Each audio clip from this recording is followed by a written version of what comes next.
എങ്ങനെയാണ് ഈ ഒരു വ്ളോഗിങ് രീതിയിലോട്ട് വന്നത്, അല്ലെങ്കിൽ ഇങ്ങനെ ഒരു ചാനൽ തുടങ്ങി ഇനിയിപ്പോൾ ഇങ്ങനെയായി മുന്നോട്ട് പോകാം എന്നുള്ളൊരു ചിന്ത എപ്പോഴാണ്?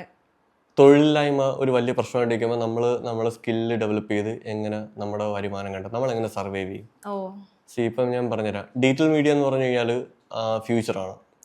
നിങ്ങളൊക്കെ ഇരിക്കുന്നത് വെച്ചാൽ ഡിജിറ്റൽ മീഡിയയുടെ ആധിപത്യം ഉള്ളൊരു കാലഘട്ടത്തിലാണ്. ഈ ഒരു കാര്യം എനിക്ക് ഒരു 6.5 വർഷം മുമ്പ് മനസ്സിലായ സമയത്താണ് ഞാൻ സോഷ്യൽ മീഡിയയുടെ സാധ്യതകളെ പറ്റി നോക്കിയത്. ഞാനത് പറ്റി ഭയങ്കരമായിട്ട് തള്ളണതല്ല. എൻ്റെ മൈൻഡിൽ ഞാൻ ഏവിയേഷനാണ് പഠിച്ചത്. ഓക്കെ, എനിക്ക് എൻ്റെ ഒരു പ്രൊഫസർ പറഞ്ഞിട്ടുണ്ട്, നമ്മളെപ്പോഴും ഒരു 5 വർഷം മുന്നോട്ടുള്ള കാര്യം എന്താണ്. എവിടെയാണ് ഏവിയേഷൻ ചെയ്തതൊക്കെ? ഞാൻ ഐൻസ്റ്റീൻ്റെ പേര് പറയാൻ വില്ലിങ്ങല്ല, അത് വേറെ ഒന്നുമല്ല. അവര് കുറെ ഫ്രോഡ് നടത്തിയിട്ടുണ്ടായിരുന്നു. യൂണിവേഴ്സിറ്റി വഴി ഉള്ള കുറച്ചാണ്, അതുകൊണ്ടാണ് ഞാൻ പേര് പറയുന്നത്. പക്ഷെ അവിടുത്തെ ഒരു പ്രൊഫസർ ഉണ്ട്, സാർ പറഞ്ഞു എപ്പോഴും നമ്മൾ 5 വർഷം മുന്നോട്ടുള്ള കാര്യങ്ങൾ, 5 വർഷത്തിന് ശേഷം ഇവിടെ എന്തായിരിക്കും എന്നുള്ളത് ചിന്തിച്ചിട്ട് വേണം നമ്മളെപ്പോഴും നമ്മുടെ മുന്നോട്ടുള്ള ജേണി ചെയ്യാം. അത് ഭയങ്കരമായിട്ട് അത് ഞാൻ പേഴ്സണലി എടുത്ത കാര്യമാണ്. അപ്പോൾ ഞാൻ നോക്കുന്ന സമയത്ത് ഈ യൂട്യൂബ് എന്ന് പറയുന്ന സാധ്യത കുറെ ആൾക്കാർ യൂസ് ചെയ്യുന്നുണ്ട്.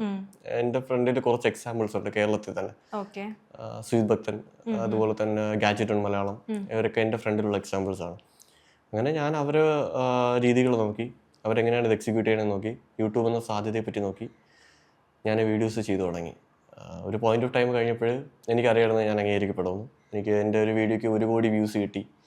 അങ്ങനെ ചാനൽ ബൂമായി.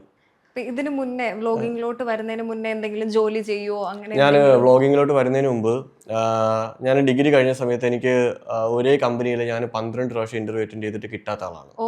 ഇൻഡിഗോ എയർലൈൻസിൽ 12 ഇന്റർവ്യൂ ഞാൻ കേരളത്തിന് പുറത്തും ഒക്കെ പോയിട്ട് ചെയ്തിട്ടുണ്ട്. എനിക്ക് കിട്ടിയിട്ടില്ല, റിജക്ഷൻ തന്നെയായിരുന്നു. അപ്പോഴെല്ലാം റിജക്ഷൻ ആയിരുന്നു. അപ്പം ഞാൻ വിചാരിച്ചു, ഇപ്പം എൻ്റെ വീട്ടിൽ ഈ പട്ടിണിയുടെ നമ്മൾ പഠിച്ച് കഴിഞ്ഞിറങ്ങി നിന്നിട്ട് നമ്മുടെ വീട്ടിൽ ഫിനാൻഷ്യൽ ടൈറ്റ് ഉണ്ടാവുന്ന ഒരു സിറ്റുവേഷൻ ഉണ്ടാവും. അമ്മ എൻ്റെ അടുത്ത് നീ വീട്ടിൽ കാശ് എത്തിക്കുക, നീ പഠിക്കാൻ പോയി, ഓക്കെ ഫൈൻ, നീ ജോലിയുടെ കാര്യം ജോലി ആയിട്ടില്ല, ഇവിടെ വീട് ഓടണമെങ്കിൽ വീടിൻ്റെ ചിലവ് നോക്കണമല്ലോ. അപ്പം എൻ്റെ അടുത്ത് എങ്ങനെ എന്തെങ്കിലും ജോലിക്ക് പോവാം, എന്തെങ്കിലും ജോലിക്ക് പോയി കാശ് ഉണ്ടാക്കാം. അങ്ങനെ ഞാൻ എൻ്റെ ഒരു സുഹൃത്തിൻ്റെ ഹോട്ടലിൽ ജോലിക്ക് വന്നത്. അവിടെ ഞാൻ ക്ലീനിങ്, അതുപോലെ ചിക്കൻ പൊരിക്കുക, ലൈക്ക് അങ്ങനെയൊക്കെ എനിക്ക് 450 രൂപ കിട്ടുമായിരുന്നു ഡെയിലി. എൻ്റെ വീട്ടിൽ ഒരുവിധം കാര്യങ്ങളൊക്കെ ഓടി പോകുന്ന ഒരു സിറ്റുവേഷൻ ആയിരുന്നു. ആഫ്റ്റർ ദാറ്റ് എനിക്ക് 1 മാസം കഴിയപ്പോൾ എയർ ഇന്ത്യയിൽ കോൾ വന്നു. പിന്നെ എയർ ഇന്ത്യയിൽ ജോലി കയറി. എൻ്റെ ഇടയിൽ യൂട്യൂബ് ഉണ്ട്, യൂട്യൂബിന് വേണ്ടിയിട്ടുള്ള അപ്പോഴേ ഉണ്ട്, യൂട്യൂബ് ഒക്കെ അപ്പോഴേ ഉണ്ട്. ഞാൻ യൂട്യൂബ് ചാനൽ അപ്പോഴേ അന്നൊക്കെ എന്ന് വെച്ചാൽ വർഷത്തിൽ 3 വീഡിയോ അങ്ങനെയൊക്കെയുള്ള ബഡ്ഡിങ് സ്റ്റേജാണ്. എനിക്ക് ഒരു ഇത്ര ചെറുപ്രായത്തിൽ തന്നെ ഹോട്ടലിലൊക്കെ ജോലി എടുത്തു എന്ന് പറഞ്ഞല്ലോ, എന്തുകൊണ്ടാണ് അങ്ങനെ ഒരു സാഹചര്യം ഉണ്ടായത്? ഈ ഹോട്ടലിൽ ജോലി ചെയ്യുന്നത് മോശം എന്നുള്ളൊരു സെൻസിലല്ല ഞാൻ പറഞ്ഞത്. ലൈക്ക് അങ്ങനെ ഒരു സംഭവമല്ല. എൻ്റെ വിഷം എനിക്ക് ഉണ്ടായ സിറ്റുവേഷനിൽ എനിക്ക് ഡിഗ്രി ഉണ്ട്, ഞാൻ പഠിച്ചു, ലൈക്ക് എന്നിട്ട് എനിക്ക് ജോലി ഞാൻ ഉദ്ദേശിച്ച ഫീൽഡിൽ കിട്ടിയില്ല എന്നുള്ളതാണ്.